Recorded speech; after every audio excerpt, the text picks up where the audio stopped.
அருமையான ஒரு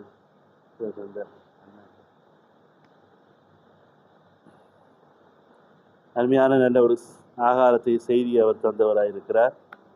ஒரு விசேஷமான ஒரு நாளாக இருக்கிறது. நான் ஒரு சாட்சியை கூறியிருந்தார். அதில் தொடர்ச்சிய காரியத்தை சொல்லி உட்காரலாம் என்று நான் நினைக்கிறேன். மாத்திரமல்ல, அருமையான ஒரு தேவனுடைய வார்த்தைகளை இந்த நாளில் கேட்கறதுக்கு காரணம், தேவன் நமக்காக இந்த நாளில் வந்தார் என்றதான ஒரு நினைவு கூறுதலாக அதை நாங்கள் அனுசரித்து கொண்டு இருக்கிறோம். கர்த்தர் எங்களுக்காக அந்த காரியத்தை செய்கிறவராக இருக்கிறார். ஒரு வசனத்தை வாசிச்சுட்டு நாங்கள் உட்காருவோம். அதுக்கு பாடு நான் ஒரு சிறிய சாட்சியும் சொல்லி அதோட கூட நான் காரியங்களை முடிக்கிறேன். யாத்திராகமம் 34ஆம் அதிகாரம் 5ஆம் வசனத்தை. கர்த்தர் ஒரு மேகத்தில் இறங்கி அங்கே அவன் அருகில் நின்று கர்த்தருடைய நாமத்தை கூறினார். ஆமென். கர்த்தருக்கு ஸ்தோத்திரம். நாங்கள் யாவரும் அமருவோம்.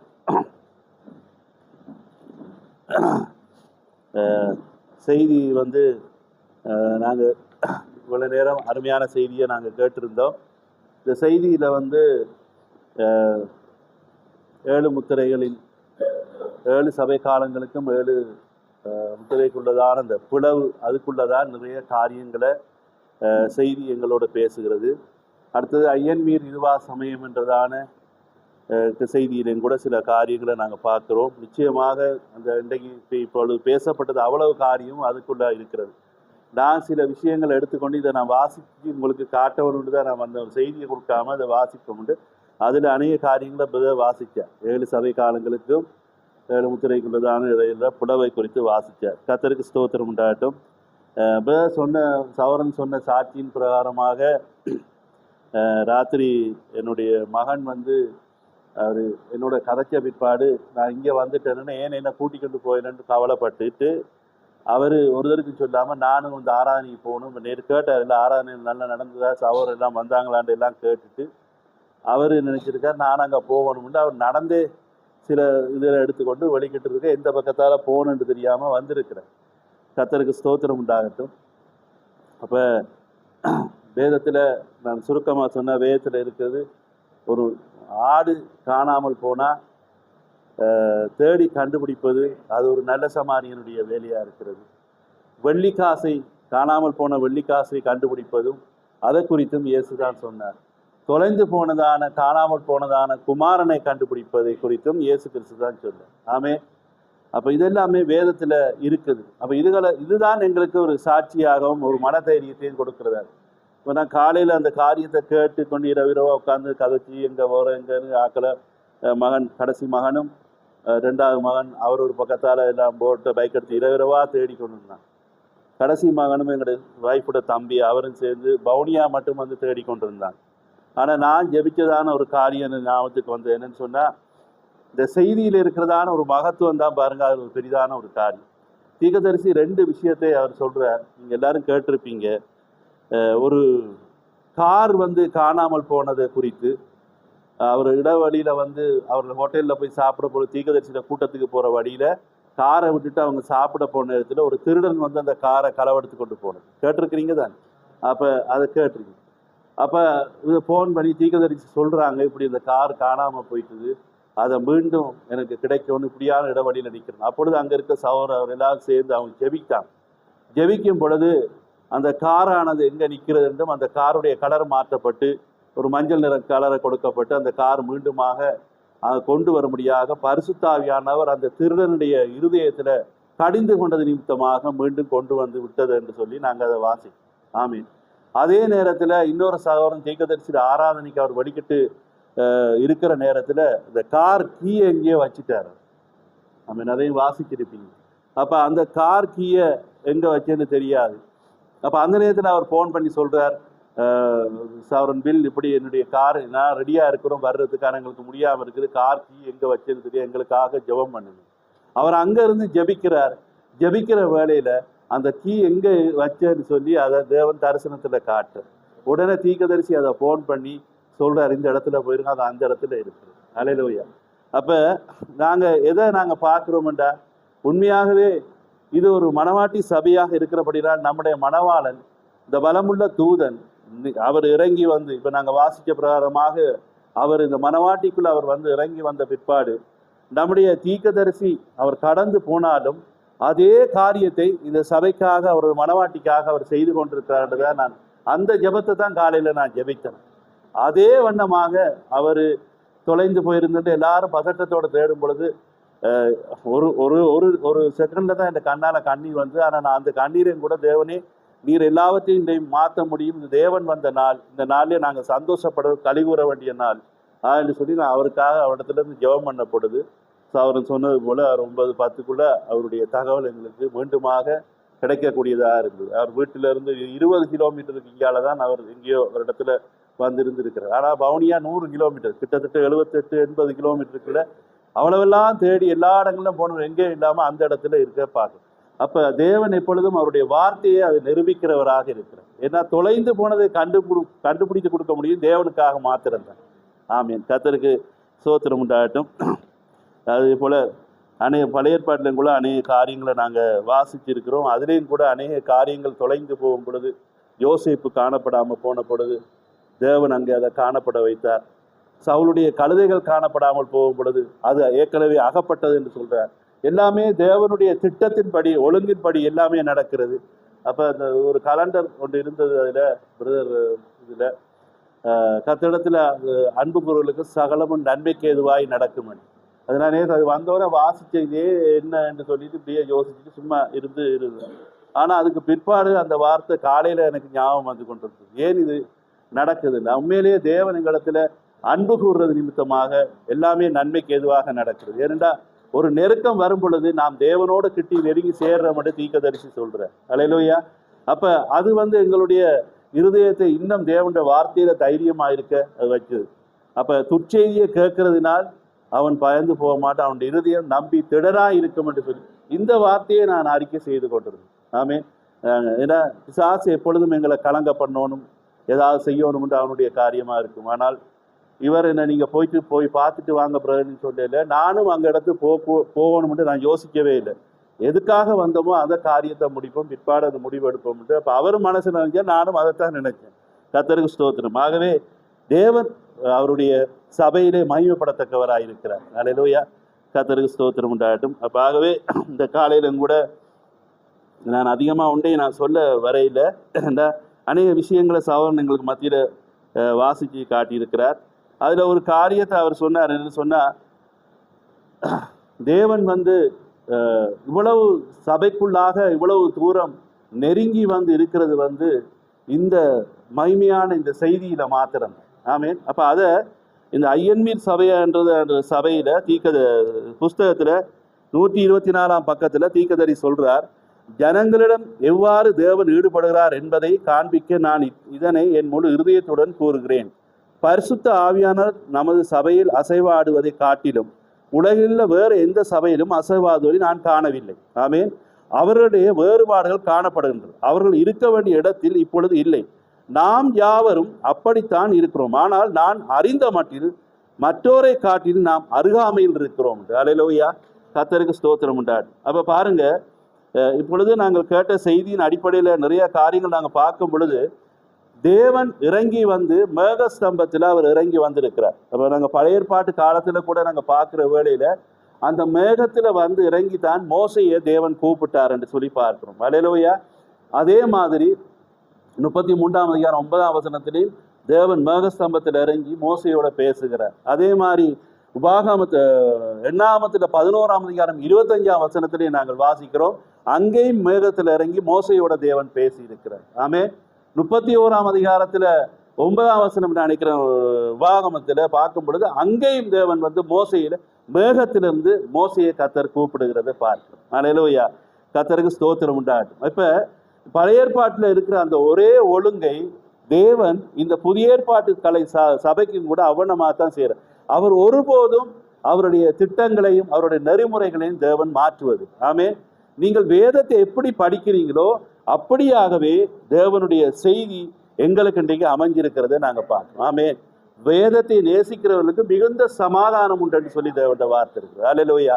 ஒரு அசைவு கூட, ஒரு அணு கூட மாறாமல் தேவன் அப்படியாக அவர் செய்திருக்கிறார். கர்த்தருக்கு ஸ்தோத்திரம் உண்டாகட்டும். ஆகவே நான் இந்த ஒரு சில விஷயங்களை மாத்திரம் வாசிச்சுட்டு நான் கடந்து போறேன். என்ற செய்தியை சகோதரன் கொடுத்திருக்கிறாரு. என் மனதில் சில விஷயங்கள் பட்டது. அப்போ அதை எடுத்து நான் வாசிக்கணும்னு சொல்லித்தான் நான் யோசிச்சிருந்தேன். ஆனால் அவர் அநேக விஷயங்களை இந்த 7 சபைகளுக்கும் 7 சபை காலங்களுக்கும் 7 முத்திரைகள் அந்த இடையே உள்ள பிளவுல நிறைய காரியங்களை அவர் வாசிச்சு காட்டினார். அல்லேலூயா, கர்த்தருக்கு ஸ்தோத்திரம் உண்டாகட்டும். பாருங்க, இந்த மேகஸ்தம்பமானதுல தேவன் இறங்கினார். நாங்க மத்தேயுல 17ஆம் அதிகாரத்துல நாங்க வாசிக்கிற பிரகாரமாக அதுல தீர்க்கதரிசி முக்கியமான பகுதியை அவர் என்ன சொல்றாருன்னு சொன்னா, அந்த இடவெளி நெற்றல் என்ற செய்தியில அவர் வாசிச்சு காட்டினார். ஆனா அநேக சில விஷயங்கள் அவர் என்ன சொல்றாரு தீர்க்கதரிசி, அதாவது அந்த ஆதிகாமத்துல ஆதாம் இழந்ததான உரிமை பத்திரத்தை அந்த இதை மீண்டுமாக இயேசு கிறிஸ்துடைய இரத்தத்தின் மூலம் அந்த இரத்த துளி அந்த மனிதனுக்கு மேல் விழுந்த பொழுது அந்த சுதந்திரத்தை அந்த உரிமை பத்திரத்தை அவன் பெற்றுக்கொள்ளுகிறான்னு சொல்லி இந்த செய்தியில தீர்க்கதரிசி பேசுகிறார். அல்லேலூயா. அப்ப பாருங்க, அந்த ஜீவ விருட்சத்தை நீங்க புசிக்க வேணாம் என்று அவர்கள் திரட்டப்பட்டிருந்தார்கள். அதே ஜீவ விருட்சத்தை பழத்தை அந்த கனியை புசிக்கும்படியாக தேவன் அங்க திறந்து கொடுத்திருக்கிறார் என்று. அதுதான் அவர் சொல்றார், தேவனுடைய வார்த்தை அங்க இறங்கி வந்ததுன்னு சொல்லி நாங்க பார்க்கிறோம். அல்லேலூயா. அப்ப ஜீவ விருட்சம் அது தேவனுடைய வார்த்தையா இருக்கிறது. நாங்க வாசிச்சது போல 7ஆம் தூதன், அதாவது 7ஆம் தூதன் சத்தத்தின் நாட்களே தேவ ரகசிய யாவல் நிறைவேறினது போல அந்த பலமுள்ள தூதன் அவர் இந்த பூமிக்கு அவர் இறங்கி வருகிற வேளையிலே அது என்ன நடக்கிறதுன்னு சொல்லி சொன்னா, தேவன் சகல காரியங்களையும் அவர் எங்களுக்கு தந்திருக்கிறார். அது யாருக்கு கொடுத்திருக்கிறார்? இந்த மணவாட்டி சபைக்கு மாத்திரமே அது வெளிப்பட்டிருக்கிறதா இருக்குது. வேற யாருக்குமே அது வெளிப்பட முடியாது. ஏனென்றால் அநேகர் அவருடைய வருகை நடந்து விட்டதுன்னு சொல்லி சொன்னோன்னா அநேகருக்கு அது தெரியாது. நான் நேற்றைய நாள்லேயும் கூட அங்கே எங்களோட அந்த வேலை செய்கிற ஆட்களுக்கு நான் சனிக்கிழமை வரமாட்டேன்னு சொன்ன பொழுது, என்ன உங்களுக்கு அப்படின்னு சொல்லி அவங்க என்னட்ட கேட்குற நேரம், எங்கே போகிறீங்க? நான் இப்படி திருவோணமலைக்கு நான் போகிறேன் அப்படின்னு. அப்போ போனப்போ அவருக்கு நான் சொன்ன பொழுது, ஏன் போகிறீங்க அப்படின்னு. அப்போ எனக்கு ஒன்றுமே சொல்ல வாயில வரையில் அது அன்றைக்கு 28ஆம் தேதி கர்த்தர் வந்த நாள் என்று சொல்லிட்டேன். அல்லேலூயா. அது என்ன புதுசாக நீங்கள் ஒரு காரியத்தை சொல்கிறீங்க அப்படின்னு. அப்போ சொன்னேன், இப்படித்தான் இந்த நாளில் 1963 28 பிப்ரவரி மாதத்தில் தேவன் முழு ரகசியத்தையும் தேவன் எங்களுக்கு தந்ததான ஒரு நாள்.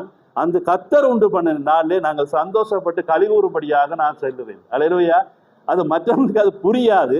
ஆனாலும் அது இந்த வாயில வந்தது, அதை நான் சொல்லிட்டேன். கர்த்தருக்கு ஸ்தோத்திரம் உண்டாட்டும். பாருங்க, அப்ப அப்படியான ஒரு நிலையத்தான் தேவன் இந்த நாள்ல வேற உலகத்துல வேற எங்கேயும் இந்த நாள் ஒரு விசேஷ ஆராதனை அவங்க வச்சிருக்க மாட்டாங்க. என்ன ஞாயிற்றுக்கிழமை எல்லாரும் வைப்பாங்க. இந்த நாள்ல அவங்க எதையுமே செய்யறது இல்லை. ஏன்னு சொன்னா, தேவன் வந்த நாள் என்று யார் என்று சொன்னா ஒரு மனவாட்டியை மாத்திரம்தான் அவர் கொடுத்திருக்கிறார். அல்லேலூயா.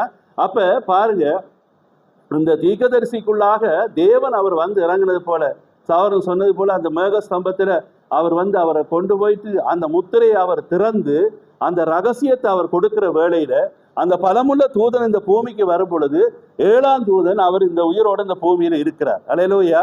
அப்ப பாருங்க, அவர் சொல்றாரு, அதுல ஒரு பாயிண்ட் இவர் சகோதரன் சொன்னார். என்னன்னு சொன்னா, அவர் என்ன சொல்றாரு சொல்லி சொன்னா, அதாவது என்னுடைய முதலாவது வருகைக்கு யோவான் சாணன் அனுப்பப்பட்டது போல என்னுடைய 2ஆம் வருகைக்கு உன்னுடைய செய்தி செல்லும் என்று சொல்லியிருக்கார். அல்லேலூயா. அவண்ணமாக தீர்க்கதரிசி இந்த இதுக்குள்ள அவர் சொல்றாரு. என்னன்னு சொன்னா, இயேசு கிறிஸ்து இந்த பூமியில அவர் இறங்கி வரும் பொழுது அந்த யோவான் சாணன் என்ன செய்தாருன்னு சொல்லி சொன்னா, அவர் என்ன செய்யறாருன்னு சொன்னா, அங்கே இயேசு கிறிஸ்துவை பார்க்கிறார். இயேசு கிறிஸ்து அவரை பார்க்கும் பொழுது ரெண்டு பேர கண்ணும் ஒன்றை சந்தித்தது என்று சொல்லி. அல்லேலூயா. ஆமென். அப்ப தேவனுடைய கண்கள் அது பேசுகிறதாக இருக்கிறது. தேவனுடைய ஊழியம் எங்க ஆரம்பிக்கிறதா? தண்ணீர்ல தான் அது ஆரம்பிக்கிறதாக இருக்கிறது. ஆமென். கர்த்தருக்கு ஸ்தோத்திரம் உண்டாட்டும். பாருங்க, அவர் அந்த தண்ணீர்ல அன்றைக்கு அவர் ஞானசாரம் எடுக்கும் பொழுது அப்பதான் அவர் சொல்றாரு, இதோ உலகத்தின் பாவத்தை சுமந்து தீர்க்கிறதான தேவ ஆட்டுக்குட்டி என்று சொல்லி. அல்லேலூயா. அப்ப பாருங்க, அவருக்கு மட்டும்தான் புறா யார் மேல இறங்குதோ அவர்தான், அதுதான் அடையாளம் என்று சொல்லும் பொழுது பரிசுத்த ஆவியானவர் அங்க வருகிற வேளையிலே இவர் தேவனுடைய மனிதன் என்று சொல்லி அடையாளம் கண்டு கொள்ளக்கூடியதாக இருக்கிறது. அல்லேலூயா. ஆமென். இப்ப சகோதரன் வாசிச்சு காட்டுன ஒரு பந்தியில பாருங்க, அதுல சொல்லப்பட்டிருக்கிறது, நீங்கள் தேவனை விட்டு நீங்கள் போயிருப்பீர்கள் என்று சொல்லி சொன்னால், நீங்கள் பரிசுத்தாவியை பெற்றிருந்தால் நீங்கள் தேவனை விட்டு போக மாட்டீங்க. நீங்கள் பரிசுத்தாவியை பெற்றிருந்தீங்கன்னு சொல்லி சொன்னா பிசாசு அதுக்குள்ள வர முடியாது. என்னை அது தூண்டுகிறது, நான் அந்த பாவத்துக்குள்ள கடந்து போகிறேன், நான் இப்படி போயிட்டு உங்களால சொல்ல முடியாது. பிசாசு உங்களுக்கு சகோதரனாக வேணும் என்றால் அவன் ஞானசானம் எடுத்திருக்கணும், அவன் பரிசுத்தாவியை பெற்றிருக்கணும், அவன் ரட்சிக்கப்பட்டிருக்கணும். அப்ப நீங்க அவன் உங்களுக்கு சகோதரனாக முடியாது. அவன் உங்களுடைய ஸ்தானத்துக்குள்ள வரணும் என்றால் இதை அவன் கடைபிடிக்க வேண்டும். நீங்க அங்க போயிருந்தீங்கன்னு சொன்னா உங்கள தவறு இருக்கிறது, நீங்கள் உங்களை நீங்களே மெச்சிக்கொண்டு நான் ஒரு தேவனுடைய மனிதன் என்று நீங்கள் இருக்கிறீங்க என்று நினைக்கிறீங்க என்று அந்த செய்தியிலேயே நான் நேற்றைய நாள் அதை வாசிக்க சகோதரன் அதை வாசிச்சு காட்டினார். அல்லேலூயா. அப்ப பாருங்க, எங்கட எண்ணெயை கலந்து போகக்கூடாதுன்றதுதான் தேவனுடைய பரிபூர்ணமான ஒரு விருப்பமாக இருக்கிறது. அப்ப எந்த ஒரு சந்தர்ப்பத்திலையும் நாங்கள் கடந்து போகக்கூடாது. ஏனென்றால் நாங்கள் தண்ணீரிலே சந்திக்கப்பட்டிருக்கிறோம். அல்லேலூயா. அந்த தண்ணீர்ல இயேசு கிறிஸ்து எங்களை புதிய உடன்படிக்கையை அவர் செய்திருக்கிறார். அந்த உடன்படிக்கையானது தேவனோடு கூட நாங்கள் அவரோடு கூட உடன்படிக்கை பண்ணி இருக்கிறபடினால இந்த செய்தியையும் கூட அருமையான சகோதரர் வில்லியம் மரியான் பிரணாம் அந்த ஒஹோய நதிக்கரையில ஞானசாரம் கொடுக்கும் பொழுது தேவனுடைய தூதன் அந்த அக்னி பந்தானது இறங்கி அது மேற்கே நோக்கி போறதை அவர் கண்டார். அல்லேலூயா. அந்த மேகஸ்தம்பம் அப்படியே அந்த இடத்துல அங்க வருகிறதை நாங்க காணக்கூடியதாக இருக்கிறது. அந்த சத்தம் அங்க வருகிறதா இருக்கிறது. அது அவருடைய ஊழியத்தின் ஆரம்பத்தின் நாட்கள். அப்ப தீர்க்கதரிசி என்ன சொல்றாருண்டா, இந்த 7ஆம் தூதன் இந்த பூமியில இருக்கும் பொழுதே இந்த பலமுள்ள தூதன் அவர் என்ன செய்யறாருண்டா முத்திரையின் ரகசியத்தை கொடுக்கிறார். அப்ப முத்திரை இன்றைக்கு அநேக பேர் 7 முத்திரைகளை வெளிப்படுத்தி இருந்தாலும் அவர் சொல்றாரு, யாருமே இந்த 7 முத்திரையை உடைக்கவில்லை, யாருமே அது கொடுக்கவில்லை. ஏனென்றா அதை எடுக்கவும் அதை திறக்கவும் ஆட்டுக்குட்டியானவரே அது பாத்திரராக இருக்கிறார் என்று சொல்லி. அல்லேலூயா. அதற்காகத்தான் அவர் என்ன செய்தார்னு சொல்லி சொன்னா, அந்த தேவன் யாரிடத்திலேயும் தேவனுடைய வார்த்தையை யாருக்குமே அவர் கொடுக்க மாட்டார். ஒரு மனிதனை அவர் நம்புற இடத்துக்கு அந்த மனிதன் வந்தால் மாத்திரமே தேவனுடைய வார்த்தையை கொடுப்பாரான்னு சொல்லி நாங்க முற்றிலுமான விடுதலை என்ற செய்தியில தீர்க்கதரிசி பேசுகிறார். அப்ப நாங்கள் கேட்ட வண்ணமாக இந்த அது சத்தமோ யாக்கோபின் சத்தம், கைகளோ ஏசாவின் கைகள் என்றது போல அந்த மனிதனுக்குள்ள இந்த சத்தமாகிய அந்த தேவன் பலமுள்ள தூதன் அவர் என்ன செய்தாரு, அவருடைய சத்தத்தை கொடுத்தார், அவருடைய வார்த்தையை கொடுத்தார், அவருடைய முத்திரையை உடைச்சு கொடுத்தார். எத்தனையோ மனுஷர்கள் இந்த முத்திரையை பேச வலிக்கிட்டு கூட அவர் சொல்றார், தீர்க்கதரிசி நீங்கள் எல்லாருமே ஊகித்து கொண்டிருக்கிறீர்கள், முத்திரை உங்களுக்கு வெளிப்பட்டிருக்கிறேன்னு சொல்லி நீங்கள் ஊகித்து கொண்டிருக்கிறீர்கள் சொல்லி தீர்க்கதரிசி சொல்றார். அல்லேலூயா. அப்ப இந்த நாள்ல தான் தேவன் அவரை கொண்டு போயிட்டு அந்த சன்செட் மவுண்ட்ல கொண்டு போயிட்டு தேவன் அந்த முத்திரையை கொடுத்தார். அப்ப தீர்க்கதரிசி அதுல சொல்றாரு, என்ன சொல்றார், இடைவெளியில் நிற்றல் என்ற செய்தியில அவர் சொல்றாரு, இன்றைக்கு காலையில கொடுத்த செய்தி டோக்கன், அதாவது அடையாளம் என்ற செய்தி. இந்த செய்தி எல்லா செய்திகளையும் விட ஒரு விலையேற பெற்றதான ஒரு செய்தி. ஏன்னா அவ்வளவு ஒரு மகத்துவமான செய்தி. ஆனா இந்த செய்தியை விட நான் கொடுக்க போறதான அந்த முத்திரையின் அந்த செய்தியானது அது நான் கொடுப்பதல்ல, தேவன் ஒவ்வொரு நாளும் அவர் வருகிறதான ஒரு செய்தியா இருக்கிறது. அப்ப தேவன் வருவதே 7 முத்திரையின் ரகசியம் அது நிறைவேறுதலா இருக்கிறது சொல்றார். எல்லா செய்தியை விட அவர் தேவன் வாரதுதான் விசேஷமான ஒரு காரியமா இருக்கு. அல்லேலூயா. கர்த்தருக்கு ஸ்தோத்திரம். அதனால தான் நாங்க பார்க்கிறோம், தேவன் ஒரு மனிதனிடத்துல வந்தால் அவருடைய வாழ்க்கையே மாறும். ஆமென். அவனுடைய சிந்தையே மாறும், அவனுடைய எண்ணங்களே மாறும். அவர் அழைக்கப்படுது, நாம் படித்தது போல நாம் உலகத்திலிருந்தும் உலக பழக்க வழக்கங்களிலிருந்தும் உலகத்தில் இருக்குதான சுபாவங்களிலிருந்தும் எல்லாத்திலிருந்தும் மீட்பு எங்களை மீட்கப்பட்டதான ஒரு காரியமா. ஏனென்றால் மீட்பு சிந்தையில தேவனுடைய சிந்தையிலிருந்து வருகிறது. அந்த தேவனுடைய சிந்தையில நீங்கள் எப்படியாக இருக்க வேண்டும் என்பது விரும்புவதே தேவனுடைய சித்தம் என்று சொல்லி தேவன் சொல்றார். அல்லேலூயா. அப்ப நீங்க எப்படி இருக்க வேண்டும் என்று சொல்லி விரும்புவது தேவனுடைய சித்தம். அப்ப நம்முடைய வாழ்க்கையில நாங்க பல காரியங்கள் சம்பவிக்கும் பொழுது நாங்க கலங்குகிறோம். அல்லேலூயா. அப்ப இந்த காலையிலையும் கூட எனக்கும் அப்படி ஒரு சந்தர்ப்பம் வந்திருக்கலாம், ஐயோ இப்படியான ஒரு சம்பவம் நடந்து போய்.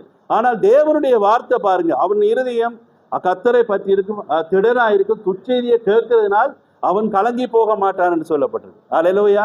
தூர தேசத்திலிருந்து வருவதான செய்தி விடாய்த்த ஆத்துமாக்களுக்கு குளிர்ந்த தண்ணீருக்கு சமமா இருக்கு என்று சொல்லப்பட்டது. ஆமீன்.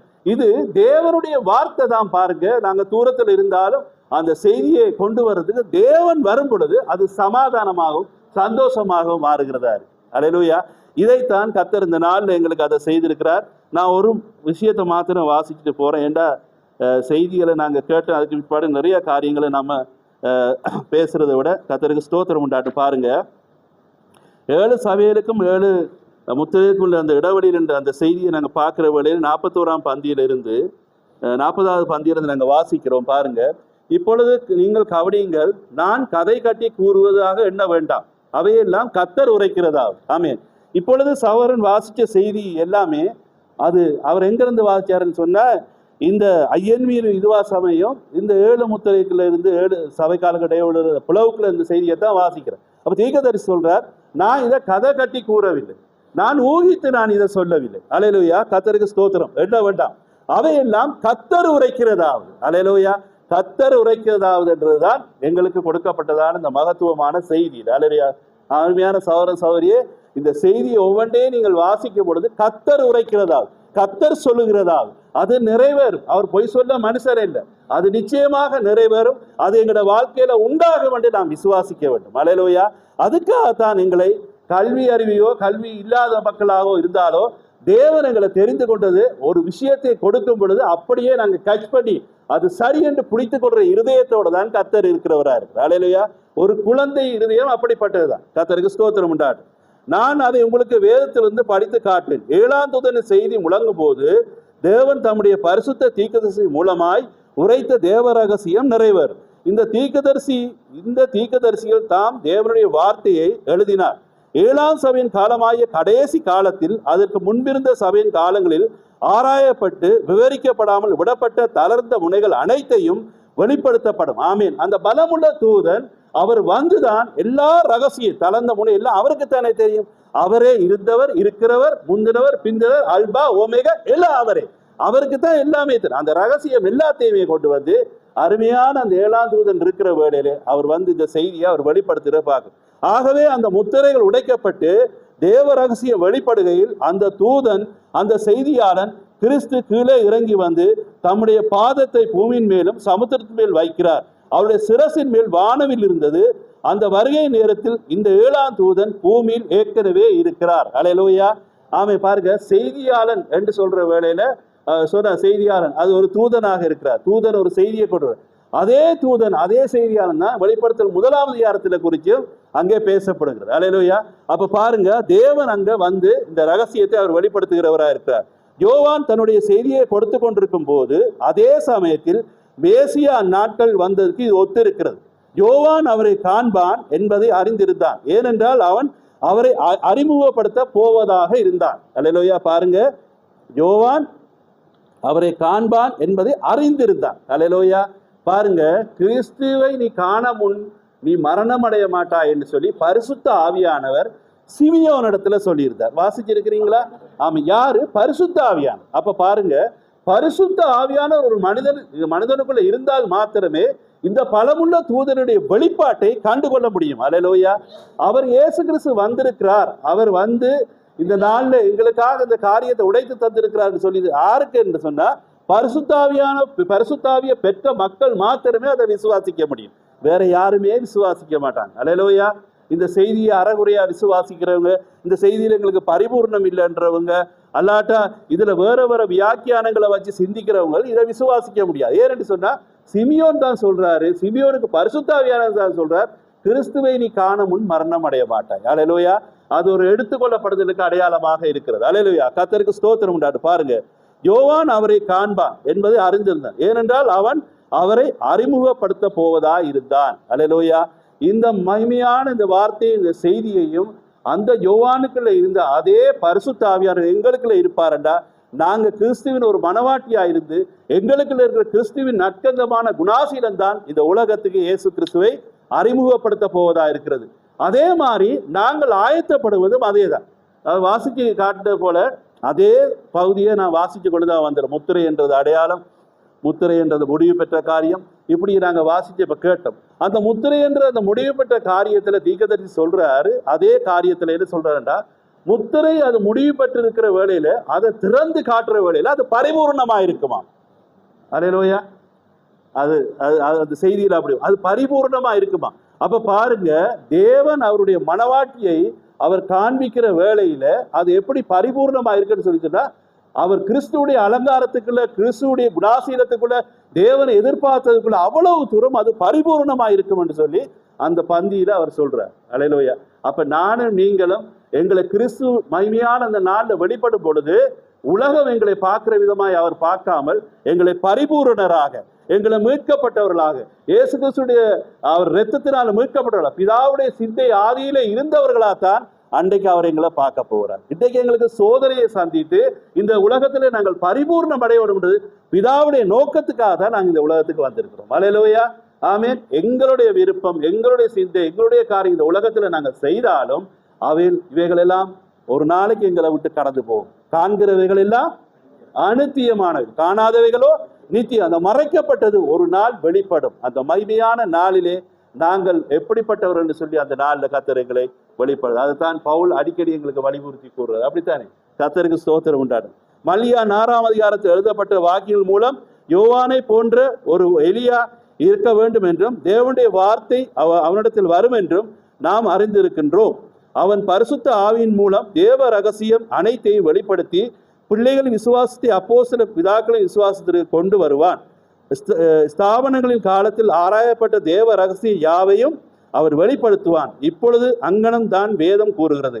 வேதம் என்ன கூறுகிறதோ அதற்கு மாத்திரமே நான் பொறுப்பு. அல்லேலூயா. வேதம் என்ன கூறுகிறதோ அதுக்கு மாத்திரமே நான் பொறுப்பு. அதனால தான் இயேசு தீர்க்கதரிசி எங்களுக்கு சொல்றாரு, என்ன சொன்னா, உங்களுக்கு நீங்க வேதத்தை நீங்க படிங்க, செய்தியை நீங்க படிங்க, உங்களுக்கு புரியாவிட்டால் உங்களுக்குள்ள ஏதோ ஒரு காரியம் நீங்க திரும்பி படிங்கன்னு சொல்றாரு. அல்லேலூயா. திரும்பி அதை கேளுங்க, டேப்பை கேளுங்க, கேட்டுட்டு நீங்க புரிஞ்ச மாதிரி ஒரு வியாக்கியானத்தை கொடுக்காதீங்க. உங்களுக்கு புரியாவிட்டா நீங்க திரும்பி அதை படிங்க. அல்லேலூயா. அதனால நாங்கள் அதிகமாக இதுல பேசுறதுக்கு ஒரு காரியம் இல்லை. இந்த நாள் சந்தோஷப்பட்டு கலிகூற விட, ஏடா இது கர்த்தர் உண்டு பண்ணின நாள். அல்லேலூயா.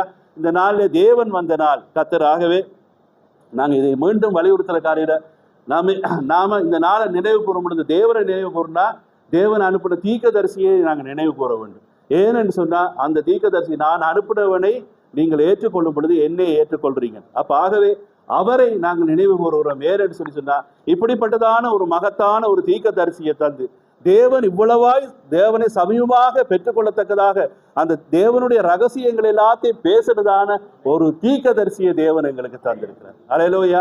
அப்ப அவர் மூலமா தான் நாங்கள் இந்த வார்த்தைகள் எல்லாத்தையும் பெற்றுக்கொள்றோம். அல்லேலூயா. இன்றைக்கு காலையிலிருந்து இந்த துக்கம் கலைந்து போறதுக்கு அந்த காருடைய கதையும் அந்த கீயோட கதையும் தான் உண்மையில எனக்கு சமாதானத்தை கொடுத்தது. நான் உண்மையில அதுக்கு பிற்பாடு நான் நோமல் ஆகிட்டேன். அதுக்கு பிற்பாடு எனக்கு அந்த சமாதானம் வந்துட்டு, ஏண்டா உடனே எனக்கு வார்த்தை வந்தது, சமாதானத்தின் தேவன் கர்த்தராக இருக்கிறார். உங்கள் இருதயம் கலங்கா இருப்பதாக தேவனிடத்தில் விசுவாசமா இருங்கள், என்னிடத்தில் விசுவாசம். இந்த வார்த்தையை தான் எடுத்து வாசிச்சுட்டு, இது ஏன்னு சொன்னா எங்களுக்கு பக்க பலமாக நின்று யாரும் மனுஷர் இல்லாவிட்டாலும் இந்த வார்த்தை தேவன் எங்களுக்கு பக்கத்துல இருக்கிறாருன்னு எங்களுடைய இருதயத்தை பலப்படுத்தி கொண்டே இருக்கு. அல்லேலூயா, ஆமென். அதனால தான் பாருங்க, நான் அதிகமாக நாங்கள் விசுவாசிக்கிறதுக்கு காரணம் என்னன்னு சொன்னா, அந்த எலியேசர் வந்து அவர் கடந்து அந்த ரெபேக்கால கொண்டு போய் ஈசா கிட்ட கொடுத்து அவர் கடந்து போனாலும் இந்த ரெபேக்காலோடு இருக்கிறது ஈசாக்கு தான். அல்லேலூயா. அப்ப செய்தியாளன் கடந்து போனாலும் செய்தி வந்து இன்றைக்கு அந்த பலமுள்ள தூதன் வந்து எங்களுக்கு மனவாட்டிக்குள்ள இருக்கிறது, அது தைரியப்படுத்துறது இந்த மணவாளன் மாத்திரம். அல்லேலூயா. அந்த மணவாளனை அந்த மனவாட்டி செய்யத்தக்கதாக சந்திக்கத்தக்கதாக அவர் என்ன செய்தார், அன்றைக்கு அந்த மோதிரத்தை எங்களுக்கு அவர் மாட்டி இருக்கிறார். அல்லேலூயா. நாங்க போய் அன்றைக்கு அந்த கல்யாண விருந்திலே அவர் கண்டு அவரோடு கூட சந்தோஷப்படுறதுக்கு இந்த உலகத்தில் இருக்கிற எல்லா கவலைகளும் எங்களை விட்டு போகிறதாய். ஆமேன். எல்லா அந்த மகிழ்ச்சியான நாள், அந்த சந்தோஷமான நாள், அந்த எடுத்துக்கொள்ளப்படுதல் நாள் அங்க வருகிறவளை இந்த உலக கவலைகள், உலக பாரங்கள், கண்ணீர் யாவையும் தேவன் துடைத்து எல்லாமே எங்களை விட்டு போகக்கூடியதா இருக்கு. ஏனென்றா நாளுக்கு நாள் எப்படி பிசாசு எங்களுக்கு போராட்டங்களை கொண்டு வருவோன்னு எங்களுக்கு தெரியாது. ஆனா இந்த அருமையான செய்தி தான் எங்களை திடப்படுத்தி தைரியப்படுத்தி எங்களை பலப்படுத்துகிறதா இருக்கு. இன்றைக்கு எனக்கு அது செய்தி எனக்கு தெரிஞ்சிருக்காட்டா, அது நான் வாசிச்சிருக்காவிட்டா, அது எனக்கு ஞாபகத்துக்குள்ள வராட்டி நானும் சேர்ந்து விட்டாரோட சேர்த்து நான் கலங்கியிருப்பேன். ஆனா தேவன் எங்களோட இருக்கு. ஏன்னா அந்த பலமுள்ள தூதன் மனவாட்டிக்குள்ள இருக்கிறார் தானே, அவருடைய வார்த்தை இருக்கிறது தானே, அவருடைய செய்தி இருக்கிறது தானே, அவருடைய வெளிப்பாடு இருக்கிறது தானே. ஆமீன். கர்த்தர் உங்களை ஆசீர்வதிப்பார்.